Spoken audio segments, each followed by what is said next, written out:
Okay, good morning, everybody. So let's get started.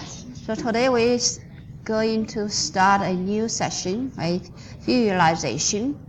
So in this session, we're going to talk about how different tissues utilize different fields and under different physiological conditions.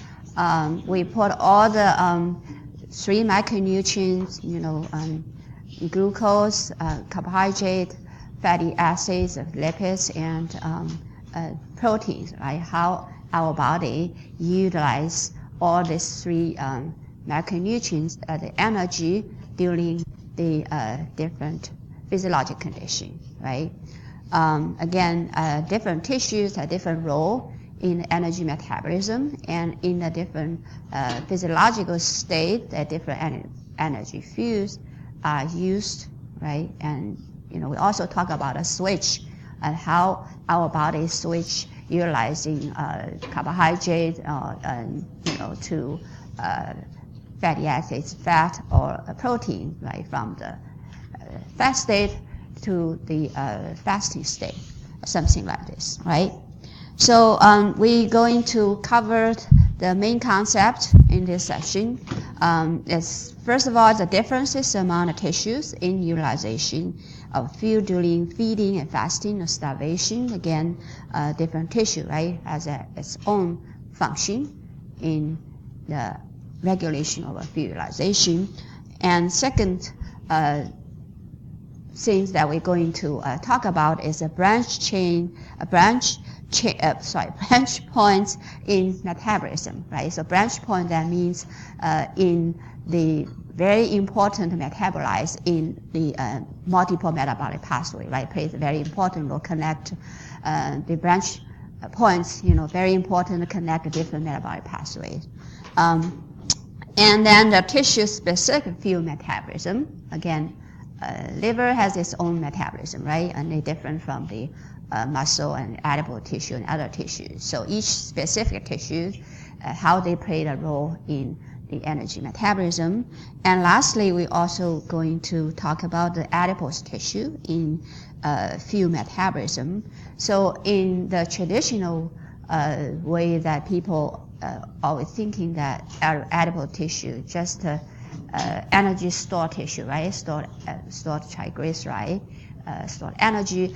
But this concept has been changing since 1994, when the first the hormone that secreted from fat cell was discovered. So adipose tissue actually played a very active role in the energy metabolism. So we're going to talk about the role of the adipose tissue, derived hormones in the fuel metabolism, right?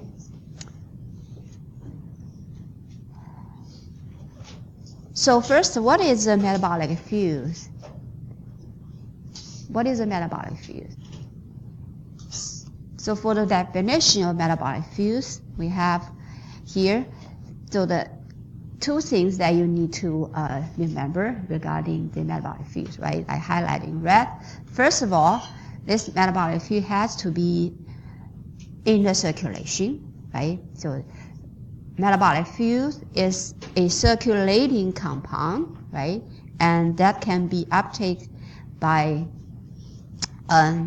tissues for energy production. So the second important thing is this compound can be metabolized or used for ATP production, right? So 2 things you need to remember regarding the metabolic fuels. First of all, is circulating compounds, right? Secondly, this compound can be used for ATP production, energy production. Now, what are the major fuels from what you have learned so far in this class? Glucose, right? And fatty acids, ketone bodies, right? We have 5 body points, so that means 5 metabolic fuels, right? We already have 3, right? Glucose, fatty acids, ketone bodies. Yes, amino acids and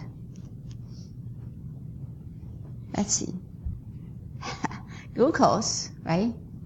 Fatty acids, triglyceride, right?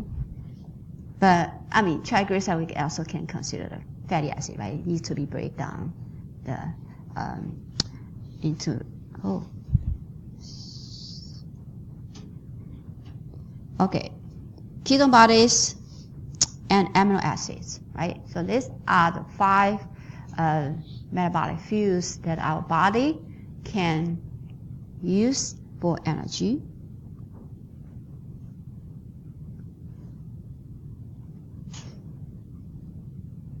And key point here, not all metabolic fuels are available at the same time. What does that mean? Yes, thinking about a different physiologic condition, fat fasting, right?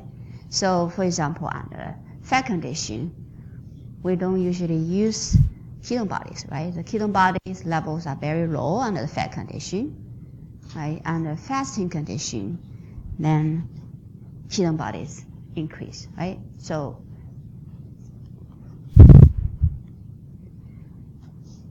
right. So, 2 sources of our metabolic fuels. So based on the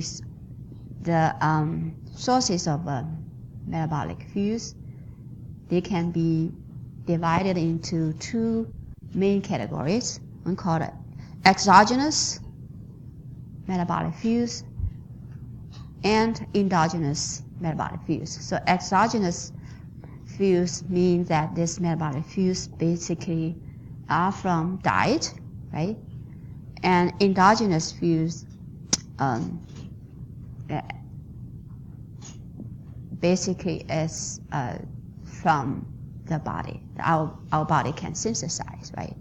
So by this definition, the exogenous fuels, mostly from diet, that means are the major energy fuels under the fat condition, right? Does that make sense? And endogenous fuels that synthesize from the body are used during the fasting condition. So endogenous fuels we can also divide it into 2 categories, further divided into categories, right? One is sort of stored fuels. Do you guys have any idea what are the stored energies in our body? Glycogen. Yeah. Oh, triglyceride, right? Glycogen and 3 macronutrients, protein, right? Yeah, okay. And the second category in the endogenous fuels are fuels made by body. We have 2 bullet points under this category. What are the fuels, endogenous fuels that are made by our body?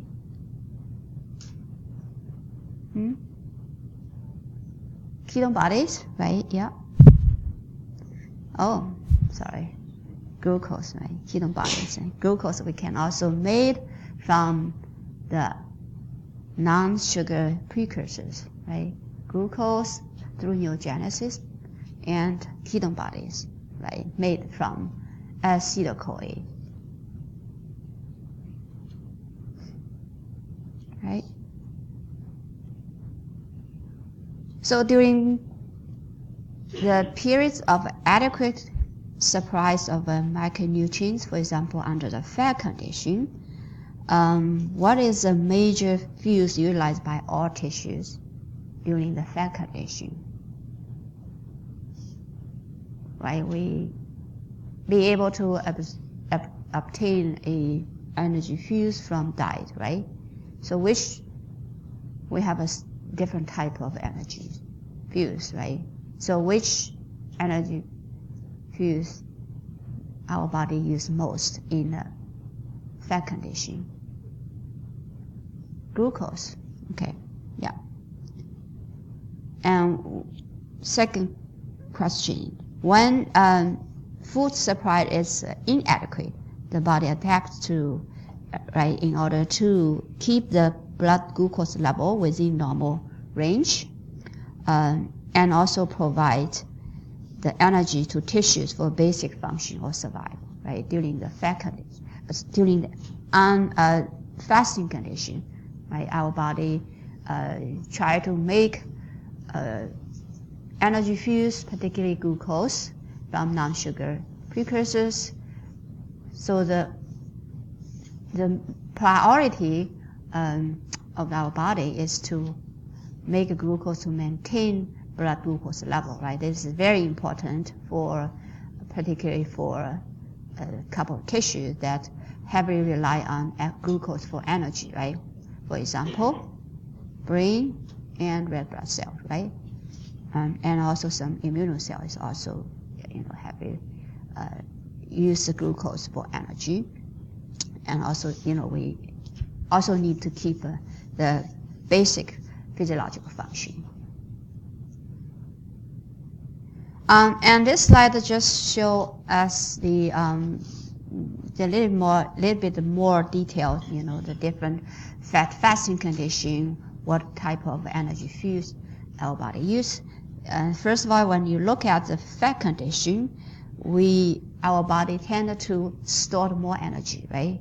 Because we obtain the energy fuels from the diet, and we use some of them, and we also want to store exogenous energy fuels in the body in the form of glycogen and triglyceride, right? And in the fasting condition, because we are not able to get energy fuel from the diet, so our body has to use stored energy, right, by break down glycogen and break down triglyceride, release fatty acids. And if this is still not enough, then we have to make energy fuels, right, by our bodies. So the glycogen breakdown activities and gluconeogenesis activities, right, will also increase. And then the triglyceride released, lipolysis pathway activities will be also upregulated, right, to break down triglyceride, release fatty acids. And of course, we also will make ketone bodies for energy, and we also started to use amino acids for energy during very long-term starvation, right? So the two important things that we need to, that our body need to do is to spare glucose and amino acids during very long period, very long term of starvation.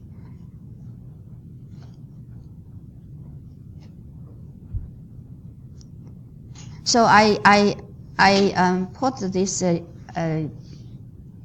energy fuels during the fasting in the order, like 1, 2, 3, 4.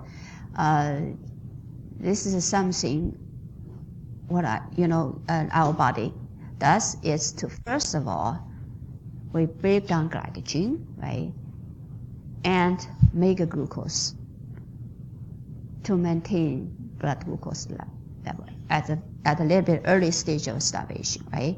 And when starvation prolongs, extended, then our body starts to release fatty acids from triglyceride.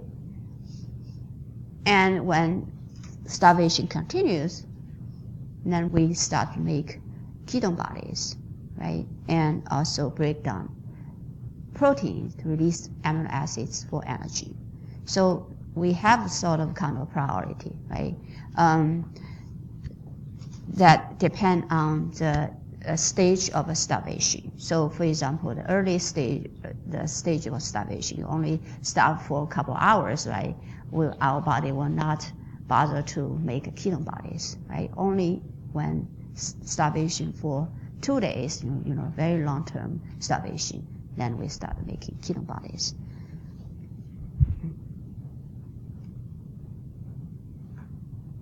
Okay, so something about the transition between the between energy fields or between macronutrients. So, for example, can protein be used to make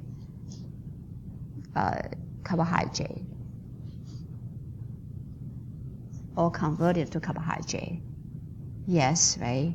Through what metabolic pathway that protein or amino acids can be? Gluconeogenesis, right? Yes. Oh, sorry. Wait. So, yeah, the question is, can carbohydrate be used to make a fat? Yes, right? Which pathway? That we already learned, right? Which pathway that converts carbohydrate to fatty acids?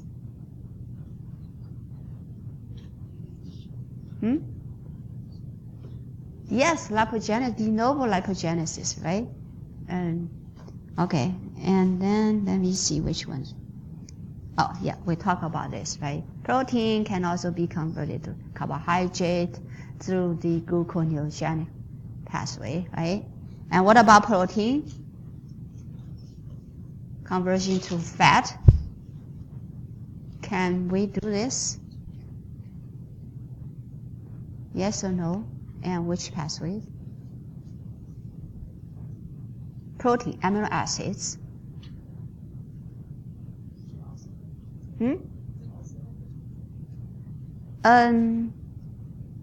Yes. Thank you. Right?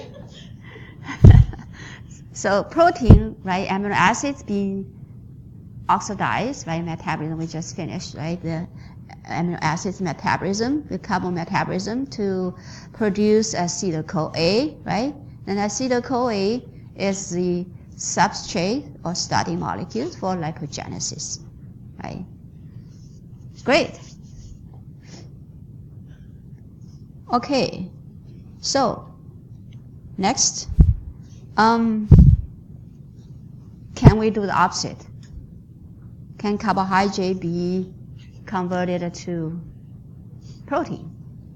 Is there any kind of pathway that can do that? Carbohydrate, glucose converted to protein. Yes or no? No, okay. And what about the fat? Can fatty acids be used to synthesize protein? No. Okay.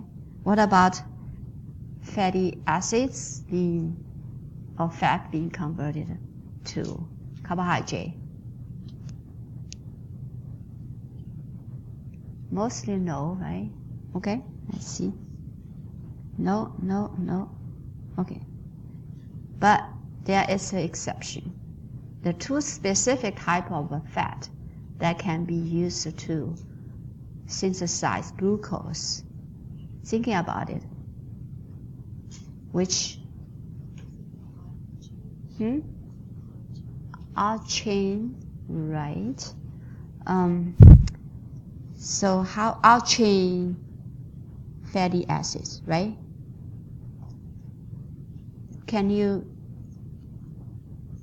thinking about which specific molecules that metabolize from alt-chain fatty acids that can be used as a precursors for gluconeogenesis? Yeah, propionyl-CoA.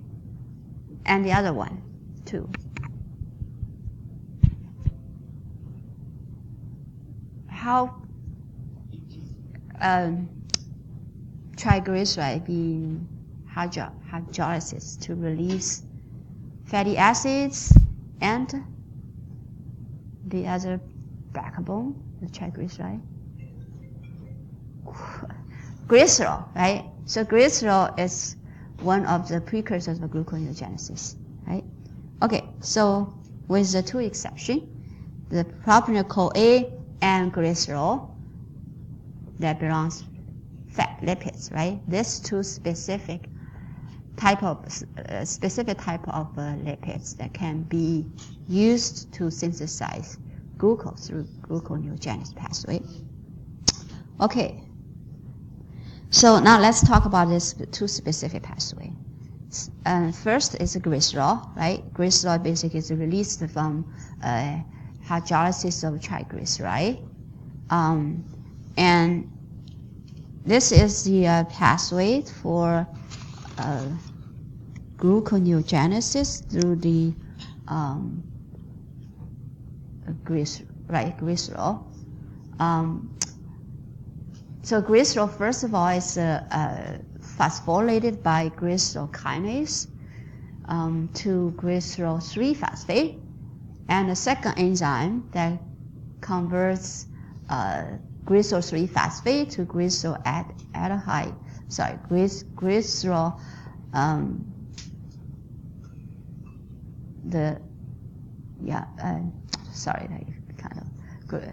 glyceraldehyde, right? 3-phosphate, and this is the enzyme for this conversion, the glycerol 3-phosphate dehydrogenase, right?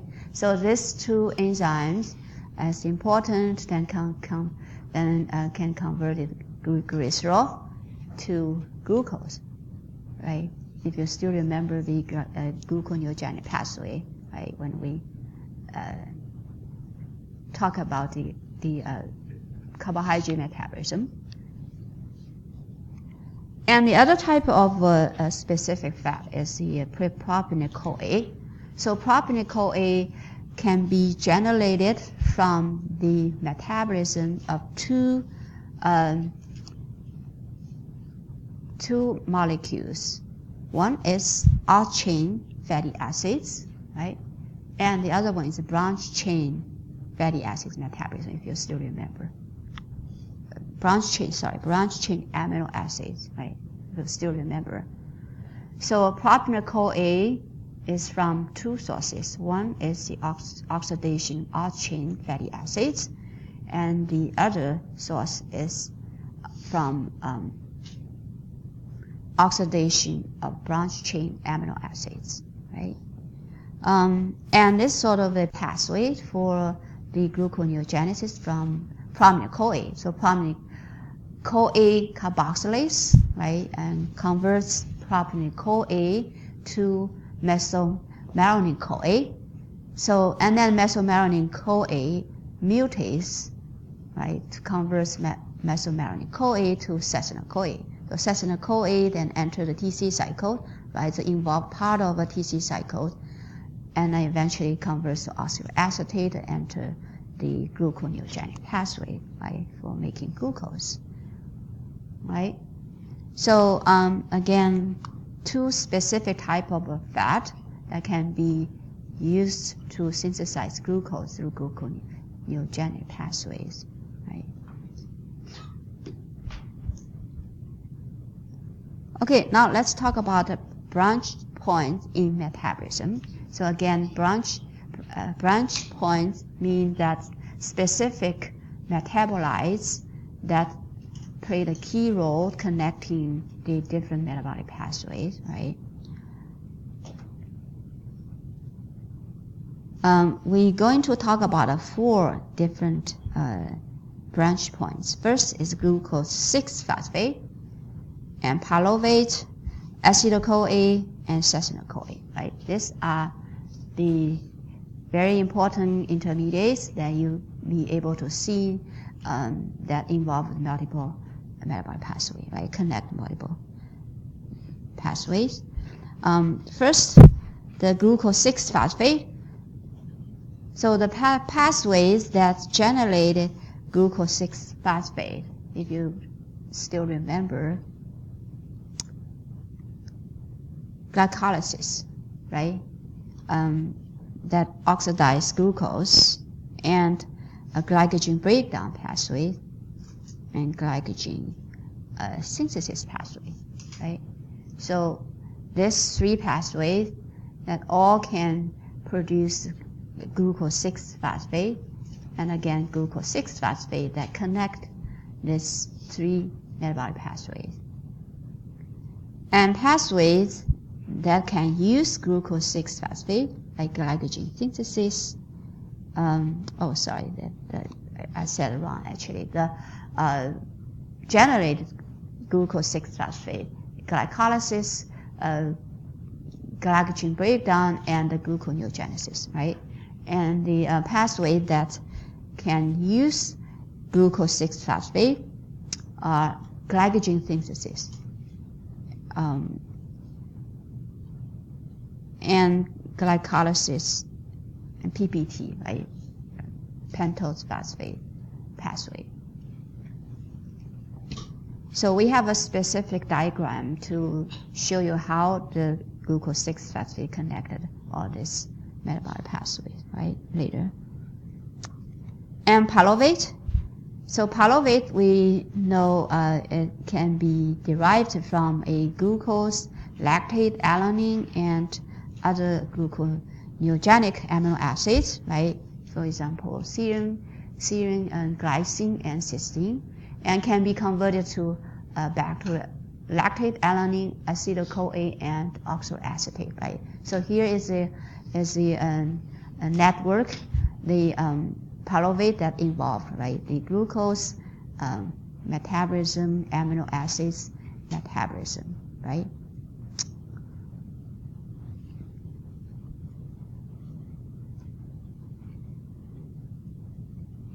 And acetyl-CoA, then we know it's the key molecule, can be generated from oxidation of 3 macronutrients, right? Glucose, amino acids, and fatty acids. And acetyl-CoA eventually enter the TCA cycle for complete oxidation if our body need ATPs, right? And acetyl-CoA can also be used to synthesize the energy fuels, right, or the other metabolites. For example, acetyl-CoA can be used to synthesize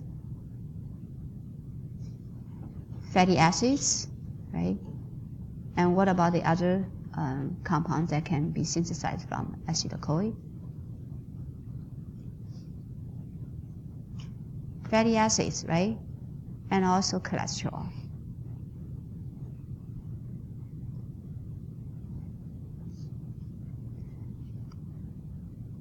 Succinyl-CoA. So succinyl-CoA can be generated from metabolism of branched-chain amino acids and fatty acids with odd number of carbons, like odd-chain fatty acids, right? So succinyl-CoA is the metabolite of branched-chain amino acids and odd-chain fatty acids. And we know that this succinyl-CoA is part of a TCA cycle, right, the intermediate.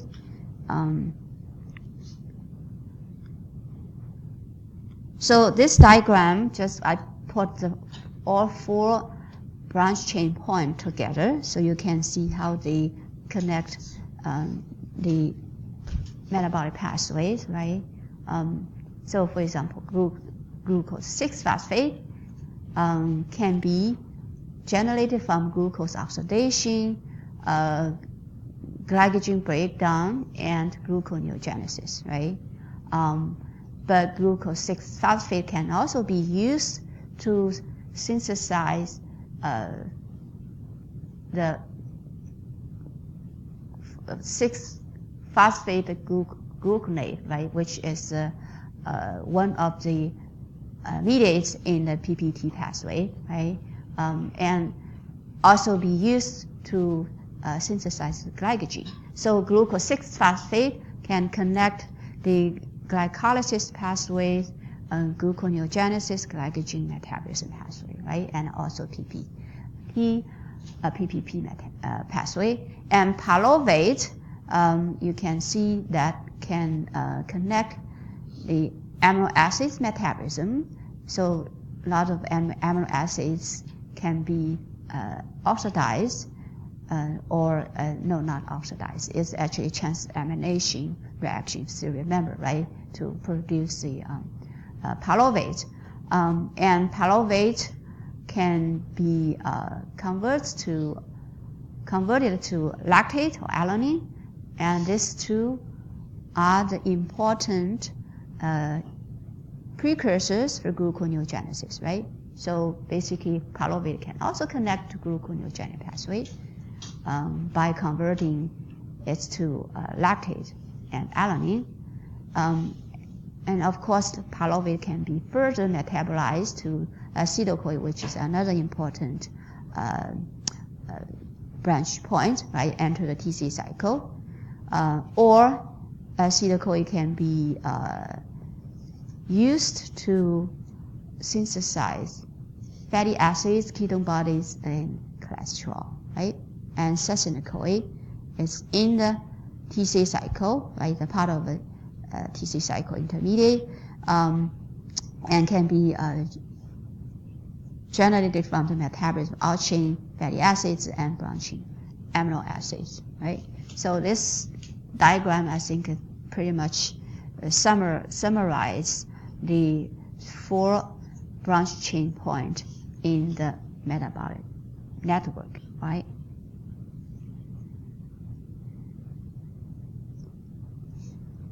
Okay, now let's talk about the specific tissues, right? Field metabolism in specific tissue.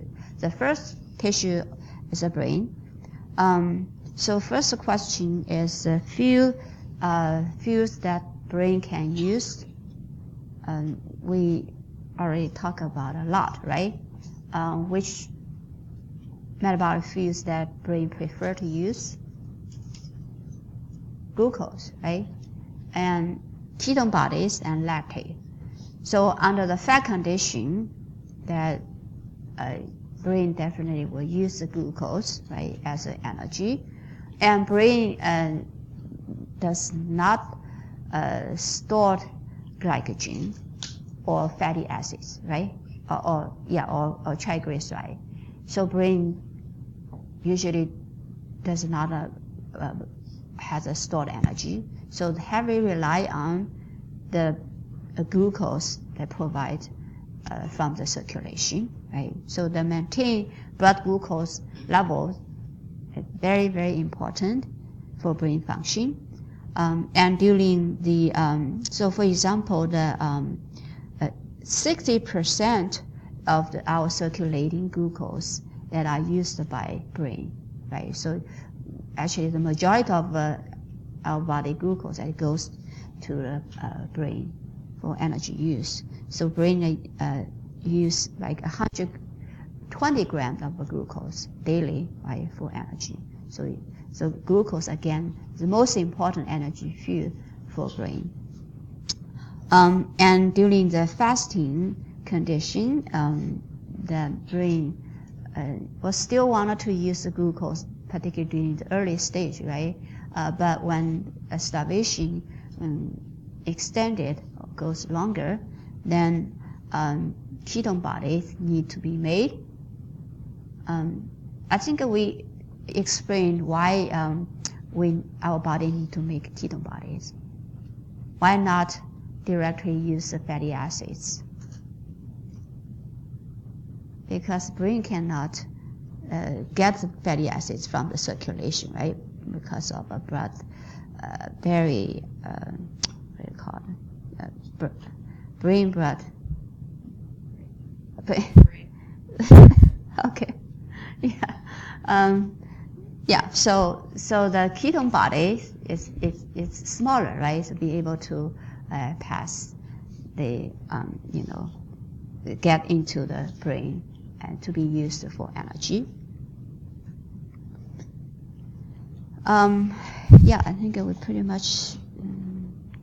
So that's why our body need to spare glucose, particularly during the later stage of starvation, right?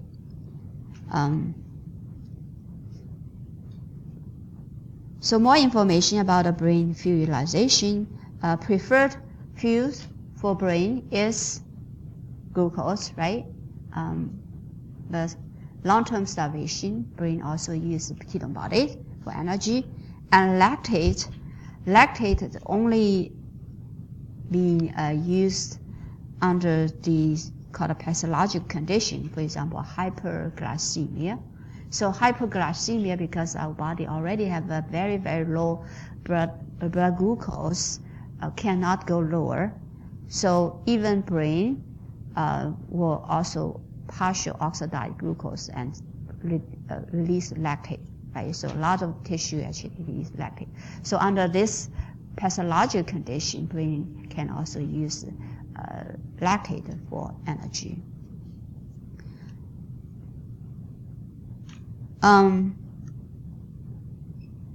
But the lactate sometimes was also used by the brain during the so-called prenatal period, because lactate is important for the neuron development or brain development during the neonatal stage period. All right. So, but again, for the normal adults, we use glucose for the primary energy fuse, and only use ketone body during the long-term starvation. Okay, so now what about skeletal muscle? So skeletal muscle fuse utilized are almost everything, right? Every type of energy fuse that muscle can uptake and use. For example, glucose, fatty acids, ketone bodies, and amino acids, right? And what is the preferred fuel in the fat or under the burst of the activities? Glucose, yes. So glucose again also is the preferred fuel the muscle use, right? And what is the major fuse in resting muscle in the fasting state? That type of energy field actually is able to meet 85% of energy need for the muscle. Which type of energy fuse you think during the fasting condition muscle will use? Fatty acids, right? Yeah, fatty acids. So fatty acids are the major fuse that muscle use during fasting condition. And muscle can also release or provide energy fuse, and not just the take up fuse for use, but they also release, for example, lactate, right? Alanine and glutamine. So lactate and alanine are the two important gluconeogenesis precursors, right? So muscle release the lactate and alanine for gluconeogenesis in the liver, and also release the glutamine. Glutamine is an important energy fuse for which tissues? We just learned, right? Intestine, right? Intestine. So they provide a fuel, right, for the other tissue use. And if you still remember, there's the two important Cori cycles, right, for gluconeogenesis. The precursors primarily provided by muscle, right? Well, also red blood cells, lactate, right? And alanine cycles, right? Alanine primarily released from the muscle. So I'm not going to go to details, right? You guys remember there's two gluconeogenic cycles, right? The precursors are primarily provided by the muscle. Okay. So how about the storage energy? Brain we just finished, right? We're not able to store energies. But what about the muscle? What type of energy that muscle can store? glycogen, right? Muscle also, store a lot of glycogen, synthesize a lot of glycogen and store in the muscle. And also free fatty acids stored in the form of triglyceride, although not as as much as the adipose tissue, but muscle can also synthesize triglyceride and stored in the muscle. And during the exercise, right, the muscle contraction, partial glucose oxidation produces lactate. We're going to talk about more detailed about exercise visualization. The depend on what type of exercise, right? The glucose can be complete oxidized for ATP and also can partial oxidize to produce lactate. Right? Again, depend on the type of aerobic or anaerobic exercise, right? And break down proteins, particularly during the long-term starvation, muscle has to use some of the protein for energy, so break down protein and release some of the protein for amino acids, for example, particularly alanine, right? Okay, do we need a break?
We'll double check that right now. Okay. All right. All right. Oh, no, it's not on. Okay, how about that? Okay. All right, let's move on. So we talk about muscle, right? And glycogen is stored locally, right? And used locally. Locally, I think we talk about this many times, right? Why is the reason that glycogen can only be used within the muscle, cannot contribute glucose to the circulation? Still remember which enzyme is lacking in the muscle, so that makes muscle only utilize glucose in the muscle, cannot release glucose. Which is the enzyme? Remember, glucose 6-phosphatase, right?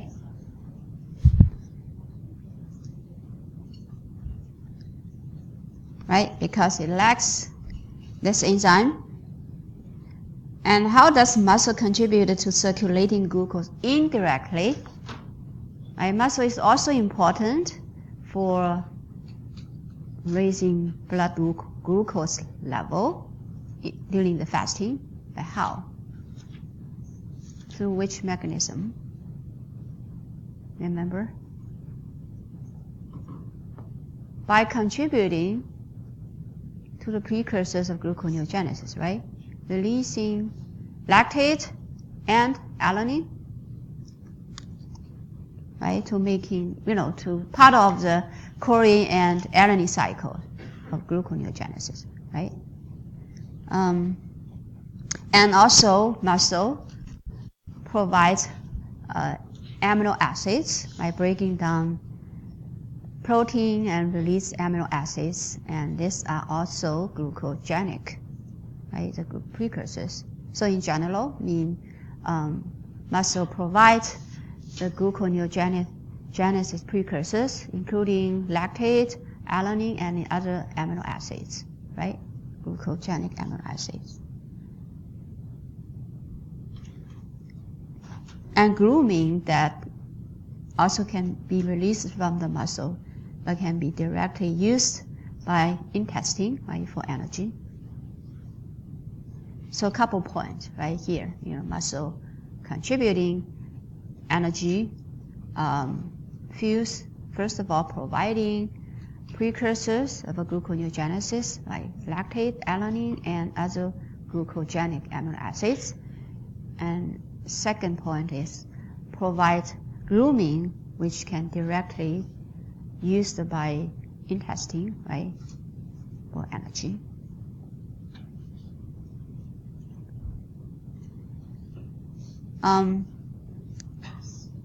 Okay, so preferred fuel that muscle used in the fat condition, glucose, right, and fasting, fatty acids, and under the strenuous activities, for example, exercise, right, glucose is also the preferred fuel the muscle used for producing ATPs. And under prolonged starvation, like long-term starvation, fatty acids then become more important than glucose, right? So for the first energy fuel for muscle during prolonged starvation, and glucose, ketone bodies, and amino acids, right?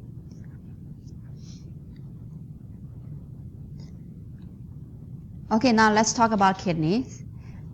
So fuelization, kidney basically can use all different type of energy fuels like glucose, fatty acids, ketone bodies, lactate, and glutamine, right?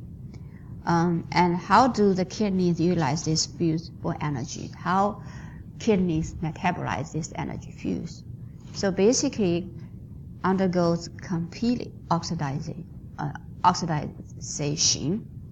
For example, glucose, right? First of all, glycolysis, produce pyruvate and acetyl-CoA, then enter the TC cycle, right, for complete oxidation energy. And fatty acids undergo the beta oxidation and ketone bodies oxidation, right, through TC cycle, and lactate, and also being converted back to pyruvate and acetyl-CoA and enter TC cycle, right?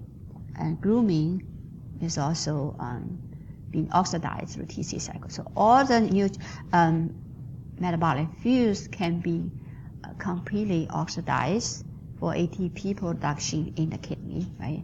So kidney, again, can utilize all type of energy fuels and completely oxidize the energy fuels for ATPs. An important thing that we already know, right? The kidney can also contribute energy fuels, right? Primarily glucose. The kidney can do gluconeogenesis from amino acids, right, and release glucose into circulation during starvation, also later stage of starvation, right? And kidney, because kidney has a glucose 6 phosphatase, so kidney can release glucose.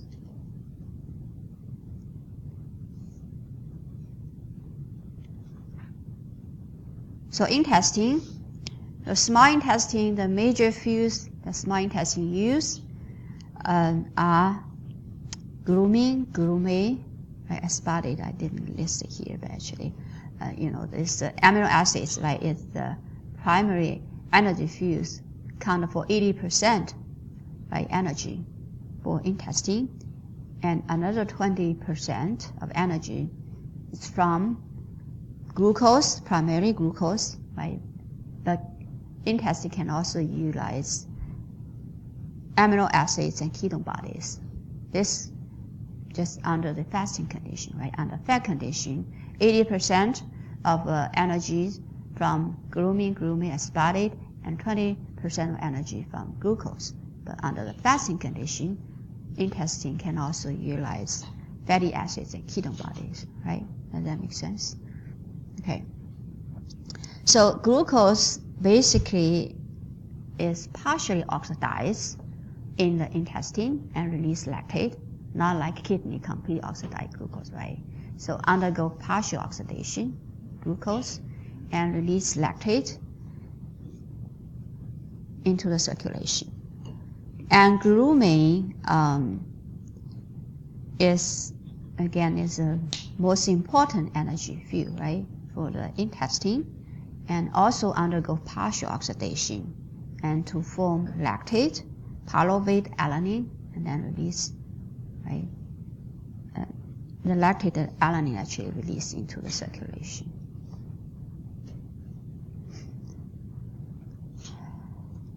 Okay,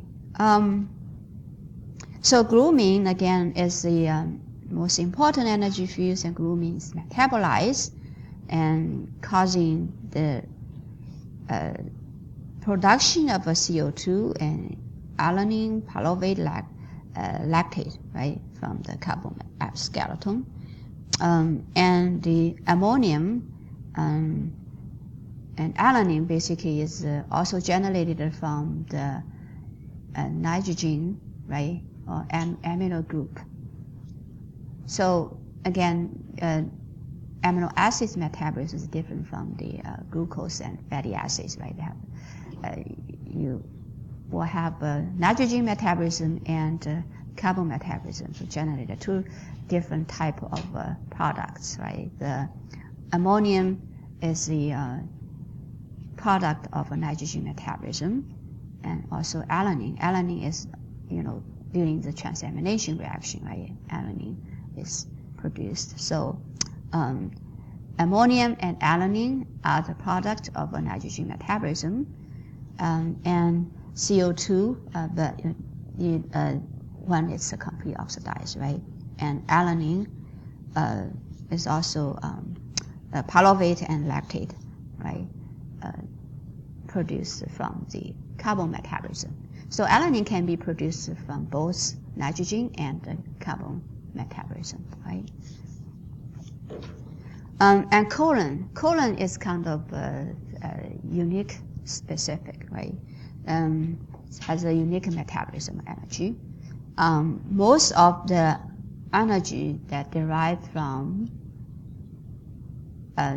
so what is actually the major energy field that colon use? Do you guys know? Short chain fatty acids and the ES. Yes, very close.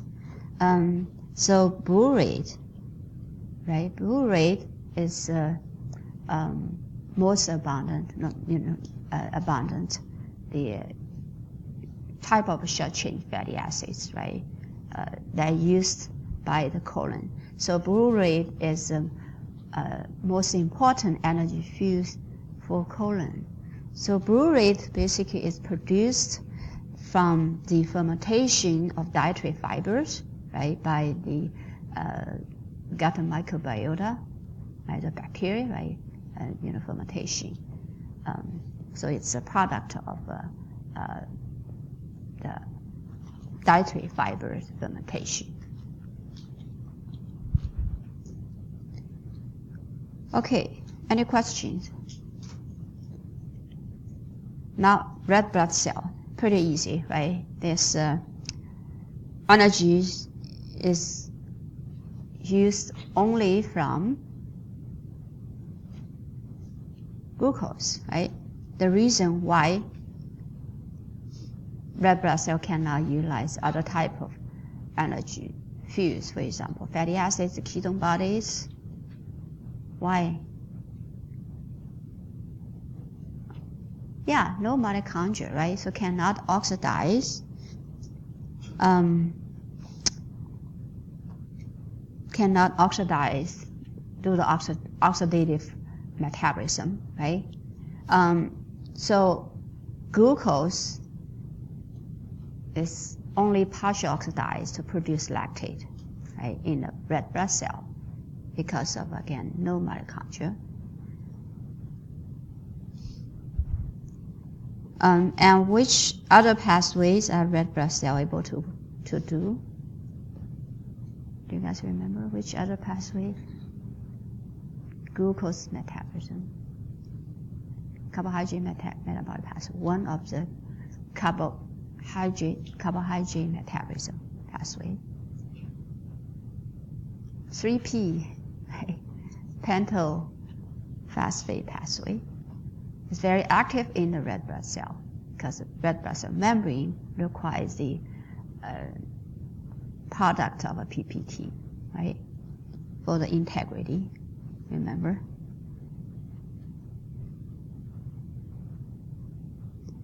Okay, liver. So in the fat state, 20% of the blood glucose is taken up by the liver. Right? Liver take up 20% of blood glucose. How much the blood glucose taken up by the brain? Remember we just talked about it. The percentage? 60, right? 60 circulating blood glucose taken up by the brain and 20% by liver. So what glucose is going to be metabolized in the liver? In the fat state? For making glycogen, right? And stored in the liver. Also, glucose can be converted to fatty acid through the lipogenesis pathway, right? De novo lipogenesis. And also do the PPT pathway.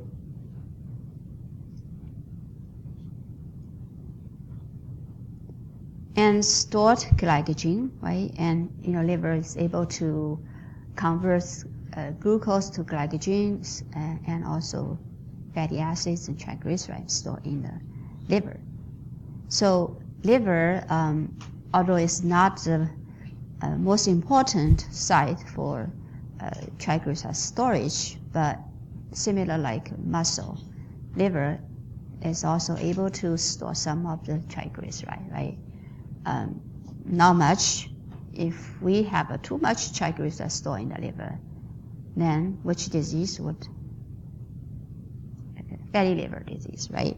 Okay. So how about in the fasting state, the liver is the main sources of endogenous energy fuels, right? The liver is very important, can make energies, fuels. Glycogen breakdown to release glucose, right? And also gluconeogenesis to make a glucose, and ketone body synthesis, right?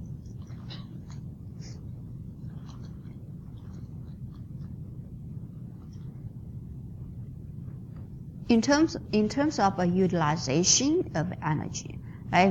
Liver can do a lot of important things, but the liver also need energy, right, to do this jobs. So what are the energy fuels that liver used for its function? It's a little bit different from the other tissues, right?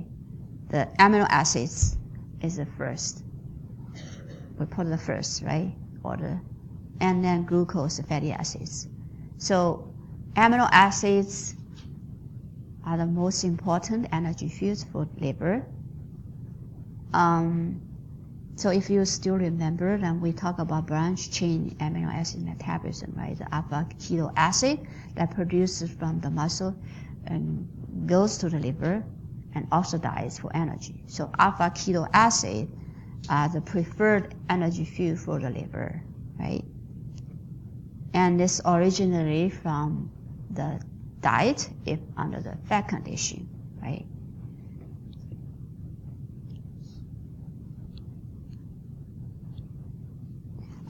And fatty acids can also be used for the energy in the liver, but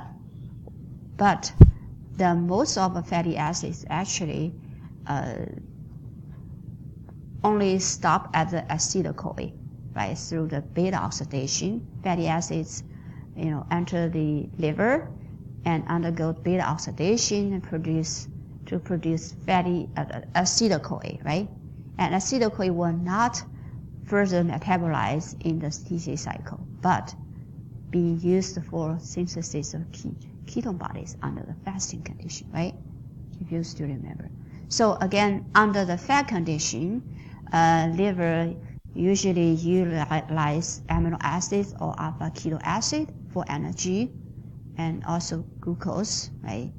But under the fasting condition, liver takes up fatty acids, oxidize through the beta oxidation, but not complete oxidized used for energy. Rather, they were used for synthesize ketone bodies, right?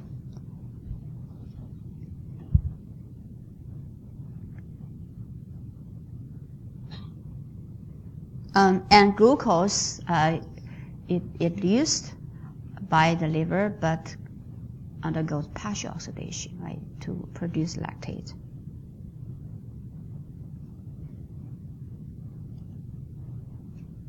Okay, so synthesize and release of several fuels that we already talked about it, right? The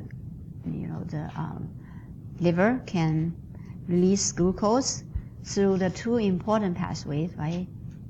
Glycogen breakdown and gluconeogenesis, and making and release ketone bodies and also triglyceride.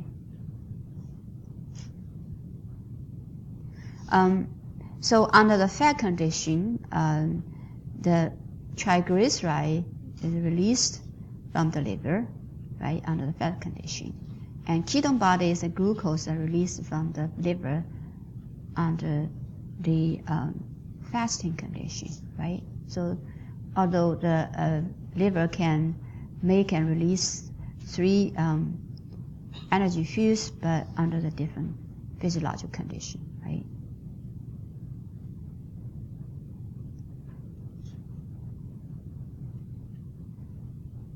Okay, so this put all the fuelization or metabolism pathway together.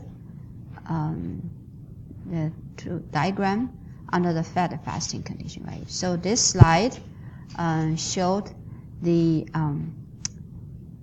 energy fuel metabolism in the fat condition, right?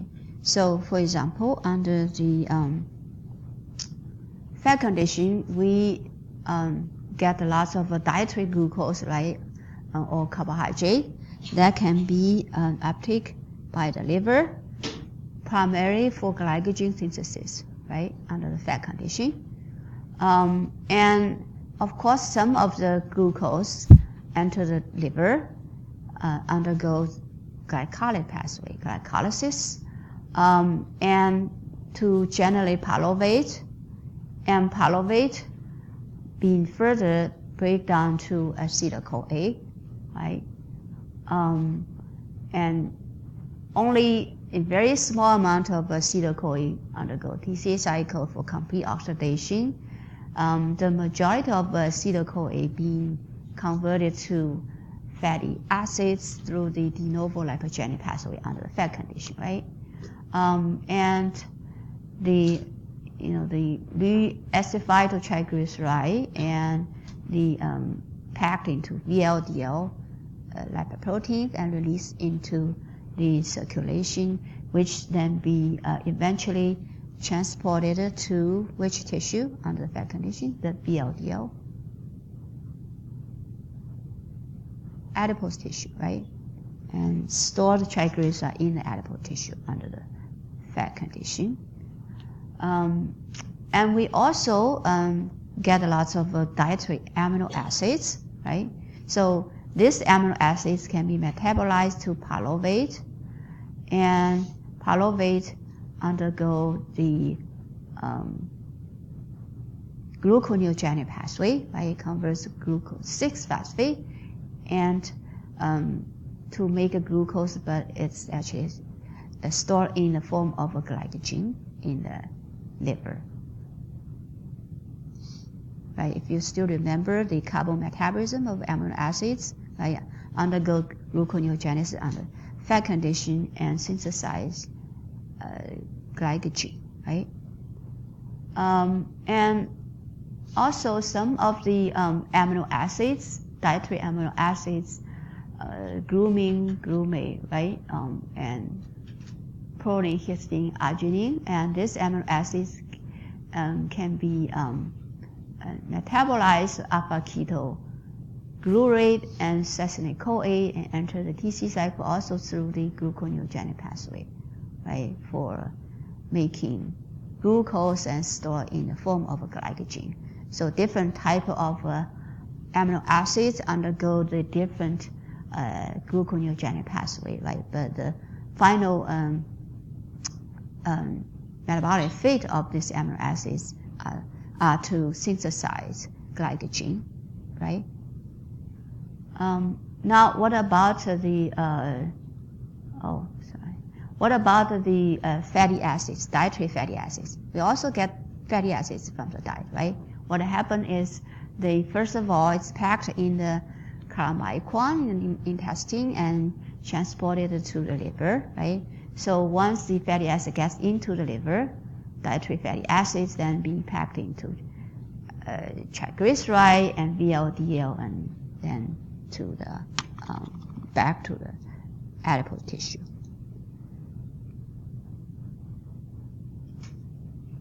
Right. So for the amino acids metabolism, again, the fat condition, the fatty acids being converted to glucose and stored in the form of the glycogen. Now, what about the fasting condition? The liver we will utilize glycogen, right, to break down glycogen and release glucose into circulation, right? And glucose 6-phosphate, of course, can also go to the glycolysis, and only a small amount of glycolysis occur in the fasting condition, right? The majority of the glucose glycolytic pathway will only goes to the partial oxidation, right, for lactate production. And lactate can be converted back to pyruvate, and eventually, recycle, back to the glucose 6-phosphate.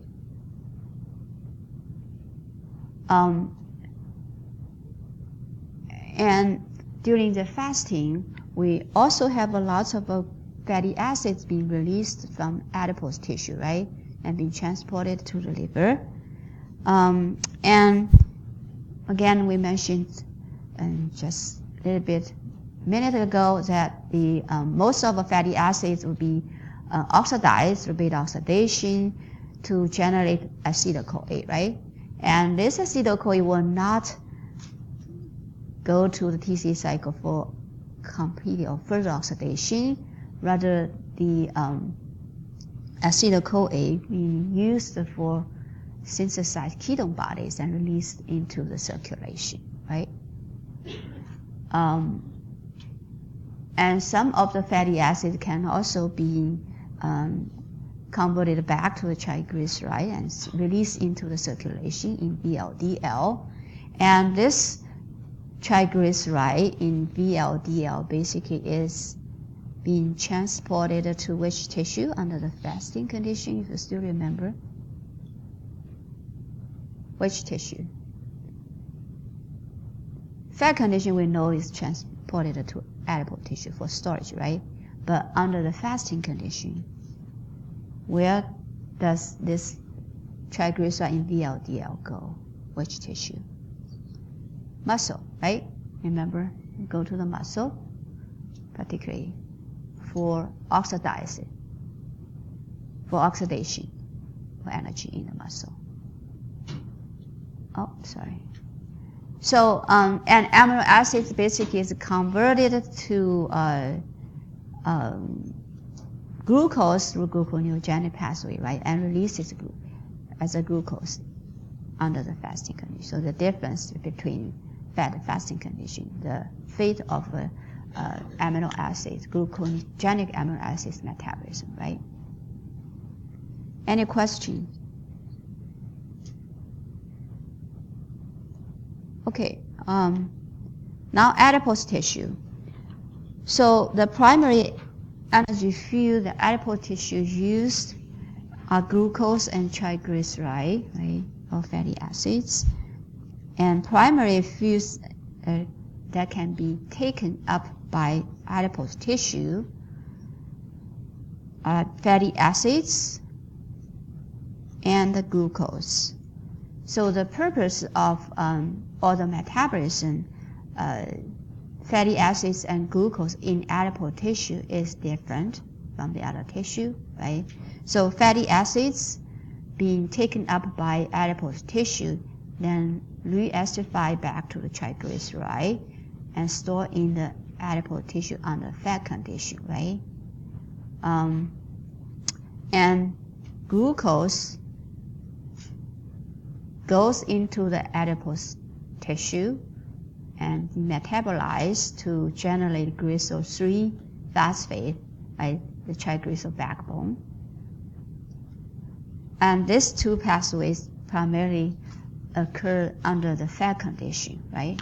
So you need to store fatty acids in the form of triglyceride in the adipose tissue, right? So you need both fatty acids from the circulation, which initially from diet, right, or from the VLDL that transported from the liver, right?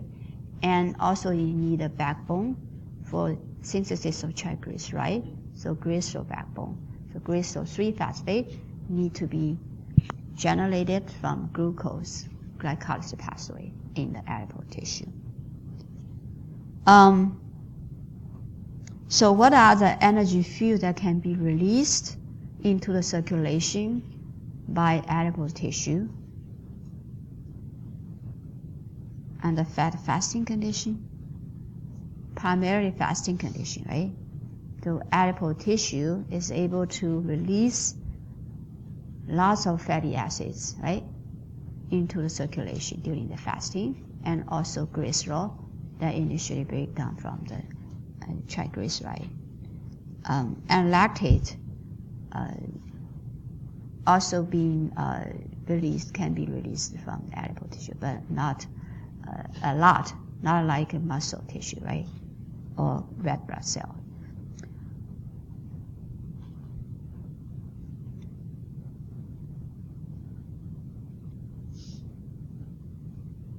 So the primary role of adipose tissue is to store and release fatty acids, right? And store fatty acids on the fat condition and release fatty acids on the fasting condition. And which enzyme in the fat state that present in adipose tissue hydrolyze circulating triglyceride in VLDL or chylomicron, if you still remember, which enzyme? Lipoprotein lipase, right? LPL, yeah. And in fasted condition, which enzyme breaks down triglyceride into fatty acids and glycerol? Which enzyme? Most important enzyme, just inside of adipose tissue, adipocyte. Still remember?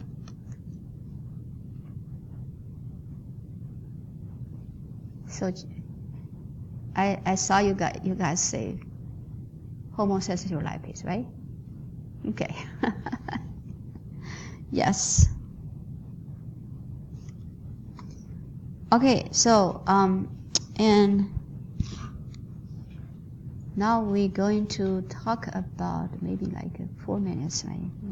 Talk about adipose tissue specifically, role of adipose tissue in fuel metabolism. So adipose derived hormones. We know like beta cell can secrete insulin, right? So insulin, very important hormone in energy metabolism, and people actually discover that adipose tissue can also release the very important hormones. 2 important hormones that so far we know, study a lot, leptin and adiponectin, right? So adipose tissue not just passively regulates energy metabolism, store energy, right? But it's also actively involved in the energy metabolism by releasing the important hormones, right? So we already talked about this right earlier, that protein can be converted to carbohydrate, and carbohydrate can be converted to fat, or protein can be converted to fat. But fat cannot be converted back to the carbohydrate protein. That's really not fair, right? For fat, everything can convert to fat, but fat cannot come back to them. So what we're going to do, and we know fat is not good, right? If we have too much fat in the body, like obesity. So how our body usually deal with, how we usually do to get rid of the fat if we don't need. Which metabolic pathway you think is a way to get rid of fat or burn fat? Yeah, lipolysis is the first step, and then release fatty acids, right? So how we can get rid of fatty acids?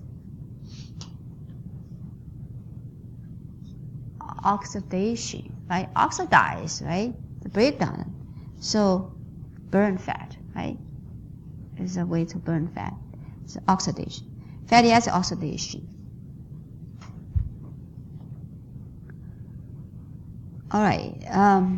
Yeah, I guess we probably just stop.